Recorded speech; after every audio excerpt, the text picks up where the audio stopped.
Je vous propose aujourd'hui 5 étapes clés pour construire une vie heureuse. Allez, je vous retrouve dans quelques instants. Bonjour, je suis Vanessa Millet, coach philanthrope, conférencière et j'accompagne toutes les personnes qui le veulent à améliorer leurs relations, à développer leur impact à l'oral, à gagner en confiance, en estime de soi, à oser prendre sa place et affirmer qui vous êtes. Alors si vous avez envie de vivre un accompagnement, une formation ou un programme avec moi, eh bien je vous invite à me retrouver, à prendre rendez-vous avec moi. C'est possible à distance, sans bouger de chez vous. Alors, oui, nous pouvons tous, chacun d'entre nous, nous construire, nous créer une vie heureuse. Certes, je vous dirai jamais que c'est facile, c'est plutôt un chemin fait d'étapes à parcourir, mais c'est possible.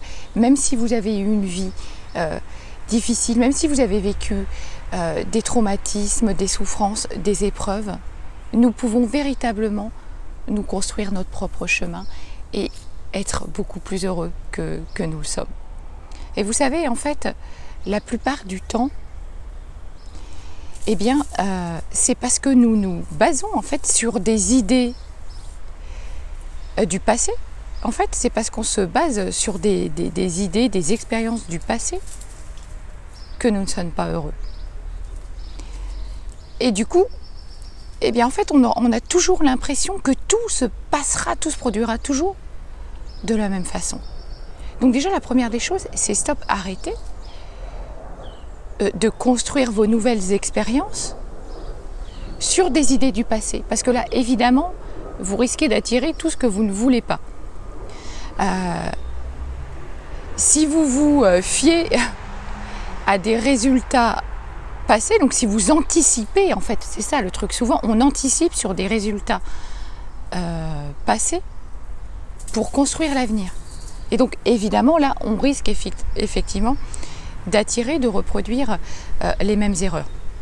Si par exemple, j'ai un jour été abandonnée par mon conjoint, par une personne proche, eh bien le truc c'est que je risque fort bien d'anticiper que ça se reproduise dans des relations futures. Et évidemment là ça sonne comme une prophétie autoréalisatrice et ça risque bien effectivement de se passer comme ça.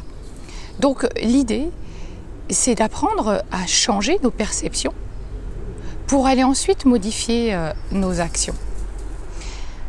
La première clé du coup que je voulais partager avec vous, c'est être tout simplement vivre dans le présent. Soyez le plus souvent possible présent à ce que vous faites. Alors évidemment, on ne peut pas l'être H24. Il y a des moments où on va dire que nos pensées nous rattrapent, mais développer cette vigilance comme ça de la pleine présence, être le plus souvent possible présent à ce que vous faites. Pour ça, vous pouvez aller marcher, faire de l'exercice physique, commencer à faire un petit peu de yoga, de méditation. Ça, ce sont vraiment des moments qui nous permettent d'être plus dans le présent. Un truc aussi, c'est soyez connectés le plus souvent possible à la simplicité, à ce que vous aimez. Soyez toujours dans l'idée de « je fais de mon mieux au moment présent pour créer mon futur, pour créer mon avenir ». La deuxième clé, eh bien, alors ça c'est, je vous assure que si vous arrivez à faire ça, mais entraînez-vous au départ sur de petites choses, mais débarrassez-vous de vos attentes. Réduisez vos attentes le plus possible, mais vos attentes envers vous-même et aussi envers les autres. Ça c'est vraiment, je vous assure, c'est le truc qui tue en fait, c'est qu'aujourd'hui on est bourré d'attentes et c'est ça qui nous crée nos angoisses. Parce qu'en fait, on est tout le temps, en permanence, sur le qui-vive. Vous postez, par exemple, un message sur les réseaux sociaux, même si vous n'êtes pas centré, focus dessus, en fait, si vous l'êtes. Parce que inconsciemment, vous êtes dans l'attente d'avoir des likes, d'avoir des réponses. Et c'est comme ça pour tout. Et ça, évidemment, ça tue le moment présent, d'être dans l'attente. Donc, lâchez ça le plus possible, vraiment, quoi. La troisième clé, c'est d'avoir des intentions positives le plus possible et vraiment d'adopter une attitude positive. Et je vous assure que ça, c'est possible. Commencez par poser de petites attentions, comme ça, toujours des choses que vous aimeriez voir changer, évoluer dans votre vie. Vous pouvez même les écrire, vos intentions. Et puis, mais du coup, mettez-vous en action pour ça.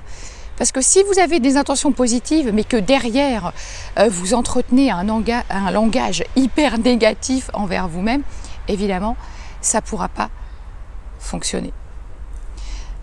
Vous savez, les gens heureux, vous connaissez cette expression, les gens heureux, eh bien, ils sont concentrés sur ce qu'ils ont. Les gens malheureux, eux, eh bien, ils sont concentrés sur ce qu'ils n'ont pas, sur le manque. La quatrième clé, eh bien, c'est d'aller construire des relations harmonieuses. Parce que franchement, la relation, c'est vraiment la clé du bonheur.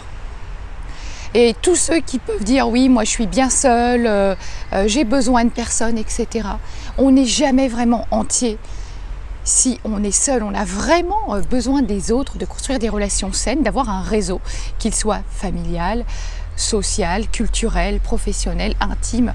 Nous devons construire notre réseau.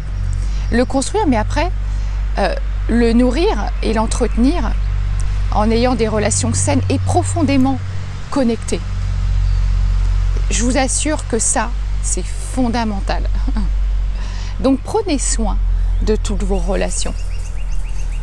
Et enfin, la dernière clé, c'est, comment je pourrais le dire, ça c'est se nourrir, en fait se nourrir intérieurement en pratiquant la gratitude pour ce que vous avez déjà, pour vous, pour les autres.